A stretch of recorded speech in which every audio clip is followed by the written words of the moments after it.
Good morning. This is Mr. Will in West Virginia. It's April 15th.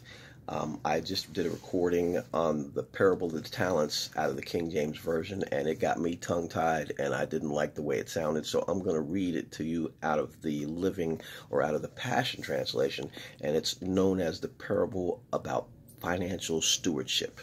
It's all about the words, folks. Again, heaven's kingdom realm is like the wealthy man who went on a long journey and summoned all his trusted servants and assigned his financial management over them.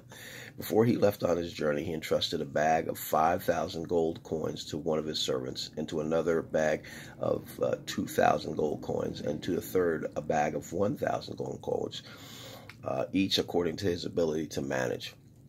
The one entrusted with 5,000 gold coins immediately went out and traded with money and doubled his investment. In the same way, the one who was entrusted 2,000 gold coins traded with the sum and likewise doubled his investments.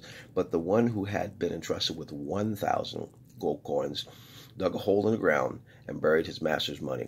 After much time had passed, the master returned to settle accounts with his servants. The one who was entrusted with 5,000 gold coins brought forth 10,000, saying, "See, I have doubled your money." Commending his servant, the master replied, "You have done well and proven yourself to be my loyal and trustworthy servant. Because you have been a faithful servant to manage a small sum, now I will put in charge of much more. You will experience the delights of your masters, who will say to you, 'Come, celebrate with me.'" Then the one who had entrusted 2,000 gold coins came in and said, "See, my master, I have doubled what you have entrusted me." Commending his servant, the master replied, "You have done well and proven yourself to be my loyal and trustworthy servant. Because you were faithful to manage a small sum, now I will put you in charge of much, much more. You will experience the delights of your master, who will say to you, 'Come, celebrate with me.'" Then the one who had been entrusted with the 1,000 coins came to his master and said, "Look, I know that you are a hard man to please, and you are a shrewd and ruthless businessman who grows rich on the backs of others. I was afraid of you, so I went and hid your money and buried it in the ground. But here it is. Take it. It's yours." Angered by what he heard, the master said to him, "You're an untrustworthy and lazy servant. If you knew I was shrewd and ruthless businessman, you who also makes a profit, why didn't you deposit my money in the bank? Then I would have received all back with interest when I return. But because you're unfaithful, I will take the 1,000 gold coins and give them to one who has 10,000. For the one who will be given more until he overflows with abundance, and the one hardly with anything, even what little he has will be taken from him." Then the master said to his other servants, "Now throw the good-for-nothing servant far away from me into outer darkness, where he will be in great misery and anguish." Now, in the King James Version, the word used isn't gold coins, it's talents. And a talent back in the day was either a measure of weight, because a lot of times commerce was done by weighing stuff. So coins had a weight value. Later on, they begin to have a value as far as currency and as far as money. But in King James, I love it, the version it says talents, because it has a double meaning for me. Because God gives us talents. He gives us abilities to do things.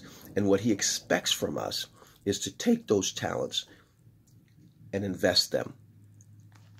You know, maybe some people can sing. Maybe some people can play instrument. Maybe some people are good with money, or some people are good at managing, or some people are good at managing people. Some people may be good at a number of things. But God gives each of us a talent, and he doesn't want us to bury that talent in the ground and not use it. He wants us to invest it. I woke up with a thought this morning, with the fact that, you know, when God set up the earth, he created it, and then he gave it to us, and he said, "Here, be fruitful, multiply."